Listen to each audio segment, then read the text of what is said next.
internet suñu live TV dal leen ak jàmm ci seen tënkum xibaar li gën a fës ci bopp xabaar nag dañ koy door rek kàddu yi nga xam ne Pape Alé Niang daal dina ko yëkkati moom nag la mu daal di xam ne rek moo di réewum Sénégal ay naafeq dong rek moo ci nekk ndax ki nga xamante ne dañ koo dàq fa muy liggéeyee de façon injuste ki nga xamante ne dañ koo accusé ne dafa sosolaate te loolu yëpp dara amul ci ki nga xamante ne nag jàpp nañ ko mettre ko garde à vue pendant 6 jours ak ki nga xamante ne nag placé nañ ko sous contrôle judiciaire ki nga xamante ne nag dañ koo jugé ba noppi condamné ko ci diffamation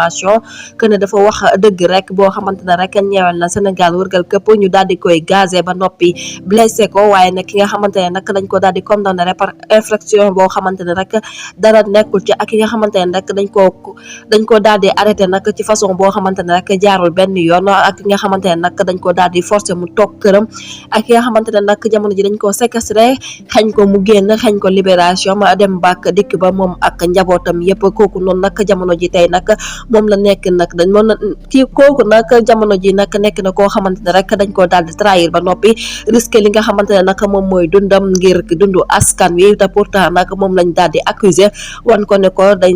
moom la ñuy accuser de façon violente moom nag dafa daal di xam ne rek loolu injustice la ak affaire kumba am ndey ak kumba amul ndey mu mel ni nguuru ko Sénégal rek wax fi dëgg moom te na lool kii di Pape Alé Niang nag mooy yëkkati yooyu les kàddu ginnaaw bu mu gisee ne rek njiital opposition bi di Ousmane Sonko loolu yëpp nag mi ngi ko victime te Macky Sall ak nguuram ñu ngi ci teg seen tànk boole ci patt ak pataaral mu nekk injustice boo xamante ne rek mu ngi koy naqarlu bu baax moom Pape Alé Niang mais du ñàkk rek dinañ ci ñëwaat yeneen yu jotaay xabaar ñu ngi leen di jaajëfal bu baax si foofu jërë ngeen jëf ci teewlu bi ba leen fàttee abonné ba saale cloche de notification ngir amaat yeneen info jaa ngeen jëf ci teewlu